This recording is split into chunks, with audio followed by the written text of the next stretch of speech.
नमस्कार दोस्तों, स्वागत है आपका हमारे official YouTube channel GS by Neeraj sir में। कैसे हैं आप सब? मैं उम्मीद करता हूं स्वस्थ होंगे, मस्त होंगे, अपनी तैयारी में व्यस्त होंगे। बट आज की जो क्लास है ये टेस्ट पेपर 66 है। इससे पहले 65 टेस्ट पेपर हो चुके हैं। हमें उम्मीद है आप लोग सभी टेस्ट पेपर अटेंड किए होंगे। हमारा टारगेट है 148 फतेह कराना। उसके लिए चाहे जितनी भी मेहनत क्यों ना करनी पड़े, हम करने के लिए तैयार हैं। हमें उम्मीद है आप लोग भी तैयार बैठे होंगे, पेन पेपर उठा लिए होंगे। अब हम लोग बढ़ते हैं टेस्ट पेपर 66 के पहले क्वेश्चंस की तरफ। पहला क्वेश्चंस कह रहा है कांगड़ा चित्रकला का दूसरा नाम क्या है। बेटा, कांगड़ा चित्रकला को दूसरे नाम से कैसे पुकारते हैं? ऑप्शंस हैं राजस्थानी चित्रकला, मुगल चित्रकला, गढ़वाली चित्रकला या फिर पहाड़ी चित्रकला। बेटा, जो कांगड़ा चित्रकला है उसका दूसरा नाम है पहाड़ी चित्रकला। तो याद रखना होगा, कांगड़ा चित्रकला या पहाड़ी चित्रकला एक दूसरे के समानार्थक ही हैं, जो है उपमाएं प्राप्त हैं, इसलिए कहा जाता है। दूसरा नाम है पहाड़ी चित्रकला, पहला नाम है कांगड़ा चित्रकला। दोनों में से कोई भी कहे, राइट आंसर वही मारना है बेटा। ठीक है, तो राइट आंसर सी के साथ लगा दीजिएगा। आप अपना स्वमूल्यांकन जरूर करिएगा। हमें उम्मीद है आप अपना स्वमूल्यांकन कर रहे होंगे। प्रश्न संख्या 2 की तरफ बढ़ते हैं। प्रश्न संख्या 2 में कहा जाता है शिव विवाह से संबंधित दृश्य का गुफा चित्र किस गुफा में प्राप्त हुआ है? बेटा, शिव विवाह से संबंधित दृश्य किस गुफा में मिलता है? अजंता में, चित्तनवासल में, एलोरा गुफा में या फिर बादामी गुफा में? तो बेटा, शिव विवाह से संबंधित जो डाटा मिलता है वो बादामी गुफा में मिलता है। राइट आंसर डी के साथ लगाइएगा। D is the right answer. Badami गुफा इज़ द राइट आंसर। प्रश्न संख्या 3 की तरफ बढ़ते हैं। 3 में पूछ लिया गया है बौद्ध भिक्षु किस में रहते थे? बौद्ध भिक्षु कहाँ रहते थे? ऑप्शन हैं बिहार, स्तूप, बस्ती या फिर मंडप। बेटा, बौद्ध भिक्षुओं के रहने का जो स्थान होता है वो बिहार कहलाता है। कई जगह बिहार के साथ साथ संघाराम भी लिखा रहता है, तो संघाराम भी उसे कहा जाता है। तो संघाराम और बिहार दोनों एक दूसरे के समानार्थक हैं, चाहे बिहार कहा जाए या संघाराम कहा जाए। राइट आंसर वही लगाना है। ए इज़ द राइट आंसर हो जा रहा है। प्रश्न संख्या 4 की तरफ बढ़ते हैं। 4 में पूछा जाता है कि नंदलाल बसु का जन्म कहाँ हुआ था? नंदलाल बसु का जन्म कहाँ हुआ था? ऑप्शंस में है बिहार, गुजरात, पश्चिम बंगाल, मध्य प्रदेश। राइट आंसर क्या बन रहा है बेटा? तो नंदलाल बसु के लिए आप जानते हैं बिहार की धरती बहुत पवित्र मानी जाती है। 3 दिसंबर का दिन होता है। 3 दिसंबर का दिन होता है। 1882 का सन होता है जब ये बिहार के मुंगेर में जन्मते हैं। मुंगेर, कई बार मुंगेर पूछा गया, कई बार बिहार पूछा गया, कई बार ये 3 दिसंबर 1882 पूछा गया। तो ये चारों डाटा आपको याद रखना होगा। ठीक है, राइट आंसर एक के साथ लगाइएगा बेटा। हमें उम्मीद है आप लोग एक्स्ट्रा फैक्ट भी नोट डाउन कर रहे होंगे, आगे चल करके ये काम देंगे। प्रश्न संख्या 5 की तरफ बढ़ते हैं। प्रश्न संख्या 5 में पूछा गया नवपाषाण युग में मानव कहाँ रहता था? नवपाषाण काल में मानव कहाँ रहता था? ऑप्शन है जंगलों में, शहरों में, बस्तियों में, पहाड़ों में। बेटा, नवपाषाण युग में मानव कहाँ रहा करता था? तो मानव मूल रूप से उस टाइम बस्तियों में रहा करता था। राइट आंसर बी के साथ बनेगा। नवपाषाण काल में मानव बस्तियों में निवास किया करता था। राइट आंसर बी के साथ लगेगा। B is the right answer. Next प्रश्न संख्या 6 की तरफ बढ़ते हैं। 6 में पूछ लिया गया है दिलवाड़ा मंदिर किससे बना हुआ है? दिलवाड़ा मंदिर किससे बना हुआ है? ऑप्शंस हैं ग्रीन ग्रेनाइट से, रेड सैंडस्टोन से, मकराना मार्बल से या फिर ब्लैक बेसाल्ट से। बेटा, दिलवाड़ा मंदिर के बनने का जो क्रम है आप जानते हैं। दिलवाड़ा मंदिर माउंट आबू में स्थित है। कहाँ पे? माउंट आबू में स्थित है। माउंट आबू कहाँ पे है? राजस्थान में है। राजस्थान में है, ये याद रखना है। माउंट आबू राजस्थान में दिलवाड़ा मंदिर स्थित है बेटा। और ये मूल रूप से किससे बना है? तो ये मकराना मार्बल से बना है। Makrana marble, Makrana marble right answer बनेगा। अच्छा, ये पूछ लिया दिलवाड़ा मंदिर किस धर्म को निरूपित है बेटा? तो ये जैन मंदिर है, याद रखना है। जैन मंदिर, जैन मंदिर, जैन मंदिर है। ठीक है, तो राइट आंसर बी के साथ बन रहा है। B is the right answer. प्रश्न संख्या 7 की तरफ बढ़ते हैं। 7 में पूछा जाता है द स्कूल ऑफ एथेंस के चित्रकार हैं। द स्कूल ऑफ एथेंस के चित्रकार हैं। ऑप्शंस में है रेम्ब्रा, मुंक, राफेल या फिर टीसिया। बेटा, द स्कूल ऑफ एथेंस की रचना किसकी है? तो द स्कूल ऑफ एथेंस को बनाने का काम राफेल का रहा है। राफेल, राइट आंसर डी के साथ लगाइएगा। Raphael is the right answer, यानी D is the right answer. Next प्रश्न संख्या 8 की तरफ बढ़ते हैं। 8 में पूछा गया प्रसिद्ध कलाकार the last supper. The last supper के चित्रकार कौन हैं? ऑप्शंस में है Leonardo da Vinci, Raphael Sanzio, Michelangelo या फिर अल्बर्ट ड्यूरर। बेटा द लास्ट सपर को निरूपित करने का काम, बनाने का काम किसका रहा है? तो सबसे अच्छी रचना मानी जाती है लियोनार्डो दा विंची की। राइट आंसर ए के साथ लगा दीजिएगा, Leonardo da Vinci is the right answer, यानी A is the right answer. Next प्रश्न संख्या 9 की बात करते हैं। 9 में पूछा जाता है कागज़ की कतरनों से बनाया जाने वाला चित्र क्या कहलाता है? कागज़ की कतरनों से बनाया गया चित्र क्या कहलाता है बेटा?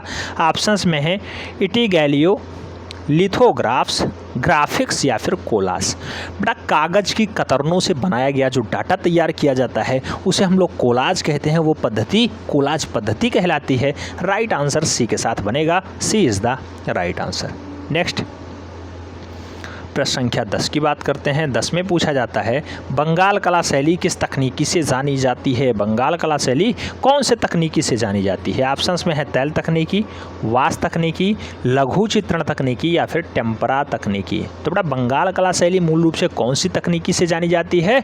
वास तकनीकी से जानी जाती है। वास तकनीकी राइट आंसर बनेगा, C is the right answer, C is the right answer. Next प्रश्न संख्या 11 की बात करते हैं। 11 में पूछा जाता है द लास्ट जजमेंट के चित्रकार हैं, द लास्ट जजमेंट के चित्रकार हैं। ऑप्शंस में है Leonardo da Vinci, Michael Angelo, बेच्चिचिचेली या फिर रेनुआ। बेटा द लास्ट जजमेंट को बनाने का काम किसका रहा है? माइकल एंजेलो का रहा है। सबसे अच्छी रचना मानी जाती है माइकल एंजेलो की। राइट आंसर सी के साथ लगाइएगा, Michelangelo is the right answer, यानी C is the right answer. Next प्रश्न संख्या 12 की तरफ बढ़ते हैं। 12 में पूछा जाता है भारतीय आधुनिक चित्रकला का इतिहास कब से माना जाता है? भारतीय आधुनिक चित्रकला का इतिहास कब से माना जाता है? ऑप्शंस में है बंगाल स्कूल से, मद्रास स्कूल से, दिल्ली स्कूल से या फिर इनमें से कोई नहीं। तो भारतीय आधुनिक चित्रकला का जो इतिहास तैयार होता है बेटा वो बंगाल स्कूल से तैयार होता है। आवनी बाबू बंगाल स्कूल को एस्टेब्लिश करते हैं, आप सब जानते होंगे आवनी बाबू। अवनी बाबू किसका उपनाम है बेटा? तो अवनींद्रनाथ टैगोर का उपनाम है, ये भी याद रखना होगा। ठीक है, तो राइट आंसर ए के साथ बन रहा है। प्रश्न संख्या 13 की बात करते हैं। 13 में कहा जाता है किस चित्रकार ने बाघ, अजंता, जोगीमारा के भित्ति चित्रों की प्रतिलिपियां तैयार की? तो बेटा वह चित्रकार कौन सा है? असित कुमार हल्दर हैं जो बाघ गुफा जाते हैं, अजंतम जाते हैं और जोगीमारा में भी जाते हैं क्या करने? प्रतिलिपियां तैयार करने। तो राइट आंसर असित कुमार लगाइएगा बेटा। यामिनी राय, गगन नाथ ठाकुर, अमृता सहगल, असित कुमार हल्दर, चारों ऑप्शंस थे, लेकिन राइट आंसर असित कुमार हल्दर के साथ बनेगा। वही असित कुमार हल्दर जो लखनऊ आर्ट कॉलेज के पहले भारतीय प्रिंसिपल होने का गौरव भी प्राप्त है। नेक्स्ट प्रश्न संख्या 14 की तरफ बढ़ते हैं। 14 में पूछा जाता है सालार जंग संग्रहालय किस शहर में स्थित है? सालार जंग संग्रहालय किस शहर में स्थित है? ऑप्शंस हैं मुंबई, हैदराबाद, दिल्ली, राजस्थान। बेटा सालार जंग संग्रहालय जो है वो हैदराबाद में स्थित है, निजामों का शहर हैदराबाद है। राइट आंसर बी के साथ लगाइएगा, B is the right answer. Next प्रश्न संख्या 15 की तरफ बढ़ते हैं। 15 में पूछा जाता है पशु आकृति युक्त मोहरें कहाँ पाई गई? पशुओं से युक्त मोहरें कहाँ पाई गई? ऑप्शंस में है राजघाट, नालंदा, सारनाथ, मोहनजोदाड़ो। बेटा पशुओं से जुड़ी हुई मोहरें या पशुओं से निर्मित मोहरें या पशुओं की आकृति दर्शाया गया मोहरें कहाँ पाई जाती हैं? ऑप्शंस हैं राजघाट, नालंदा, सारनाथ, मोहनजोदाड़ो।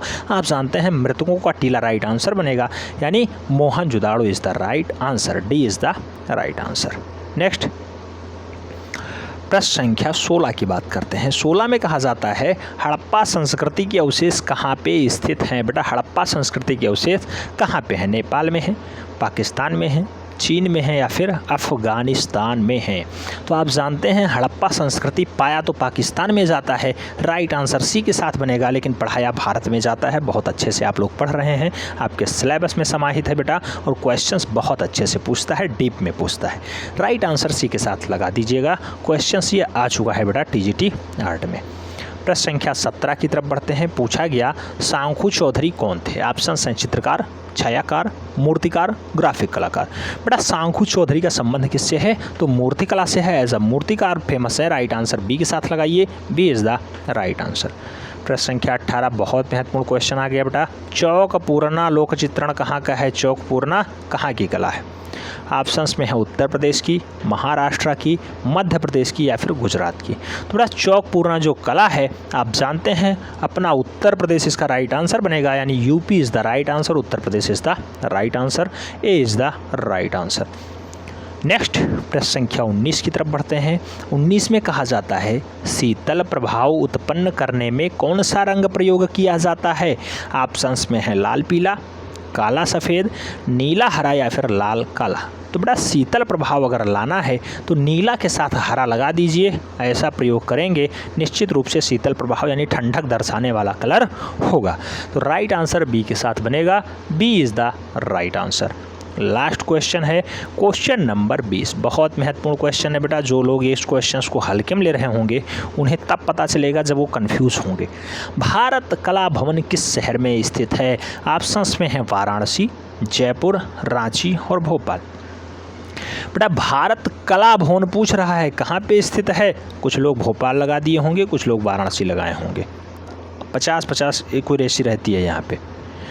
तो बेटा भारत में अगर कला भवन पूछा जाए, भारत कला भवन अगर पूछ लिया जाए तो वाराणसी होगा। अगर भारत कला नहीं होता, भवन होता, भारत भवन, तो भोपाल होता। भारत भवन भोपाल में स्थित है, भारत कला भवन वाराणसी में स्थित है। कन्फ्यूजन दूर होना चाहिए बेटा, बिल्कुल दिमाग से बिल्कुल भी डाउट निकाल दीजिए, निश्चित रूप से आप सेलेक्ट होंगे, उसमें कोई डाउट्स नहीं है। हमें उम्मीद है आप लोगों का स्कोर बहुत अच्छा होगा। आप लोग जो है बहुत अच्छी तैयारी के साथ आगे बढ़ रहे हैं। हमें जो है विश्वास है कि आप लोगों का स्कोर अब अच्छा आ रहा होगा, क्योंकि अब 66 टेस्ट पेपर है, ये 66वां क्रम का टेस्ट पेपर है और अब तक आपकी तैयारी बहुत बेटर हो चुकी होगी। आगे अभी भी टेस्ट पेपर चलते रहेंगे, मॉडल पेपर चलते रहेंगे, प्रीवियस ईयर पेपर चलते रहेंगे, लेकिन अगर टेस्ट पेपर में आपका स्कोर अच्छा रहेगा तभी आगे भी अच्छा कर पाएंगे। हम उम्मीद के साथ काम करते हैं। मिलते हैं नेक्स्ट में, तब तक के लिए जय हिंद।